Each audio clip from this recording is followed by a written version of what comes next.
Extreme লেভেলের খারাপ রে ভাই, এক্সট্রিম লেভেলের খারাপ এগুলা। মানে এই যে রাস্তাটা উঠতেছি না, এর থেকে আরো রাস্তা ওইটুক নিচে রেখে আইছি। মানে কথা হচ্ছে পাহাড়ে যখন বাইকের, ও মাই গড রে ভাই, একে গিয়ার ছাড়া কোনোভাবে উঠবে না আমারটা।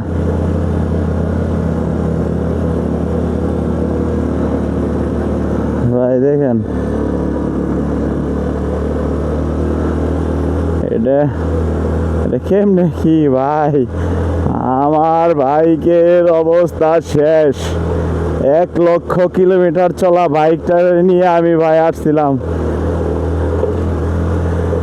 ওরে ভাই আরো আছে, কেমনে কি, একবার উঠে একবারে ভাই, একবার উঠেন, আরো আছে, ও আরো আছে ভাই, খারাপ না আমি তোর সামনে ভাই, ইয়াল্লা রে ভাই, কম করে রে ভাই, অবস্থা শেষ, অবস্থা শেষ, নাই রে নাই, নাই নাই নাই, অবস্থা নাই রে ভাই।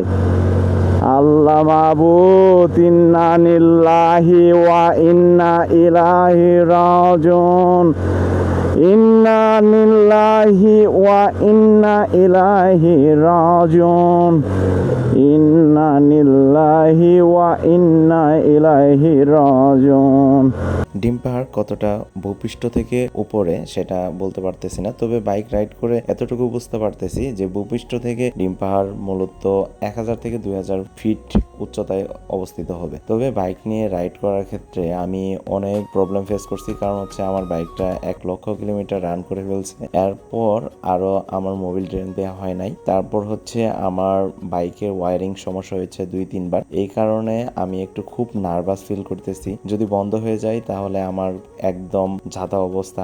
মানে আমাদের সাথে একজন ভাই ছিল, যেটা হচ্ছে লোকমান ভাই, তিনি আমাকে সার্বিক সহযোগিতা করছে এই বাইকটাকে ঠিক করে নেওয়ার জন্য। উনি যদি না থাকতো তাহলে এই ট্যুরটা আমি এবং আমাদের টিম সম্পূর্ণ করে আসাটা কোনোভাবে সম্ভব ছিল না। তবে ফাইনালি ডিম পাহাড়ে আসার পর এক্সট্রিম লেভেলের রাস্তা পেয়েছি, যা অসাধারণ একটি রাস্তা, যদিও আমার পক্ষে খুবই কঠিন হয়েছে এই রাস্তা দিয়ে বাইক রাইড করা। আর দেখতে পারতেছেন 1 নাম্বার গিয়ার দিয়ে আমি বাইকটাকে অনেক উঠানোর ট্রাই করতেছি, উঠতেছে না।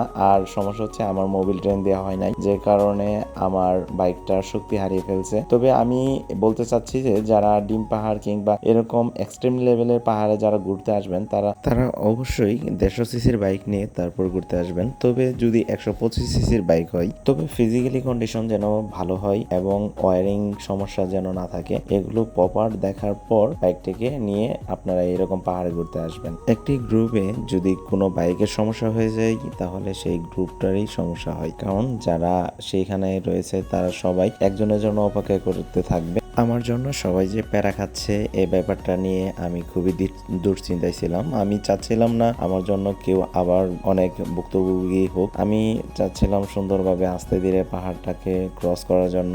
ডিম পাহাড়ের এই আফিলটা সম্পূর্ণ অতিক্রম করতে আমার মোটামুটি সময় লেগে যায় 10 থেকে 12 মিনিটের মতো, কারণ হচ্ছে আমার ইঞ্জিন হিটিং হয়ে যাচ্ছিল আর পাওয়ার দিচ্ছিল না, দ্যাটস ওয়াই অনেক আস্তে ধীরে আমার উঠতে হইতেছিল। দাঁড়া দাঁড়া দাঁড়া, গাড়ি গাড়ি ঠান্ডা হোক, একটু দাঁড়াই।